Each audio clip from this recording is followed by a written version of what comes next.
Praying without setting goals is like playing a football match without a goal post. It will be exasperation of energy without any results in the end of the day. So if you are praying without goals, things you want to see accomplished, visions and dreams that God has planted in your heart to pursue for a month, for a quarter, for a year, if you don't have anything you are pursuing, then there is no basis for which grace and resources should be given to you. Number one, in order to accomplish your greatest goals this year, replay the memories of God's faithfulness, God's goodness to you in the years gone by. It's critical. And in order to do that, you may have to release the memories of past failures. Release them. That you failed yesterday doesn't mean you are a failure. That you made a mistake yesterday doesn't mean you are a mistake. The failures and the mistakes of yesterday only comes to let you know that there were variables of success you did not factor in properly. Therefore, you must learn to bounce back, rise up, move forward. Number two, the second thing David did in 1 Samuel chapter 17, the second thing David did was to identify what he had. He did not go out to look for something else. Right where he was. This is a Goliath-sized goal. This is so big. This is a huge project. I understand. I understand the project is very big.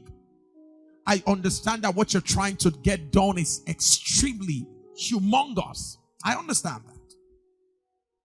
that. And sometimes it can make you feel that you're not adequate. But this is what David did.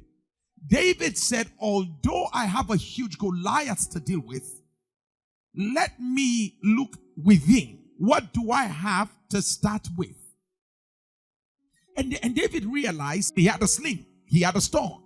And David said, look, I have a bag containing the stones. And David decided, listen carefully, to start with what he had. You have always looked down on yourself. You've always disempowered yourself because you are always looking at what others have that you don't have. David noticed that the other men, the military men, had swords in their hands. They had bows, they had arrows. But David didn't have what they had. But what David had was good enough to start with. You are good enough. You are good enough to start. What you have is good enough. Stop despising yourself. Stop looking down on yourself. You've got this. You've got this. You can start with it. And if you need any other thing, God will bring in what you currently don't have if you will honor what you have. Number three, engage what you have. Start using what you have. Singers, sing with your voice. Songwriters, start writing the songs. Authors, start writing the books. Engage what you have. This is January. If you start now, things will shift within the next 2-3 months. The widow put her oil to work and multiplication came. She came out of debt. Number one, look within your house. There's something you have in the house that can change your life. Number two, look within your head. There's an idea burning there that can change your life. Number three, look within your heart. There's a passion and there's a burning burden that God has planted on the inside of you. Burden for a group of people. Burden to carry out something. Burden to go to a nation. Burden to start something.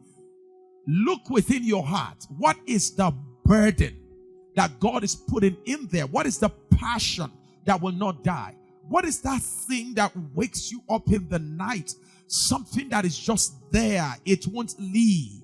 Something that makes you cry, something that makes you rejoice when you just imagine it. What is that in your heart?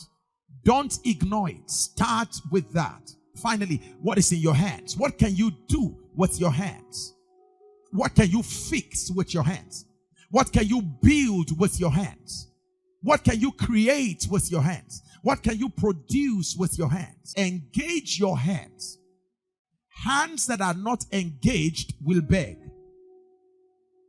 If you don't engage your hands, if that is what you have, those same hands you don't engage will be used to beg. This year, can I prophesy? You will hit your target. My God, you will hit your goals early this year. In the name of Jesus Christ, you will hit your goals early. I prophesy over everyone watching me right now. You will hit your goals early. Distractions will not catch up with you. I decree that you will concentrate on concentrating. I decree in the name of Jesus, irrelevancies will not distract you this year. You will be on target. You will be on point. You will accomplish your highest goals. In the name of Jesus Christ.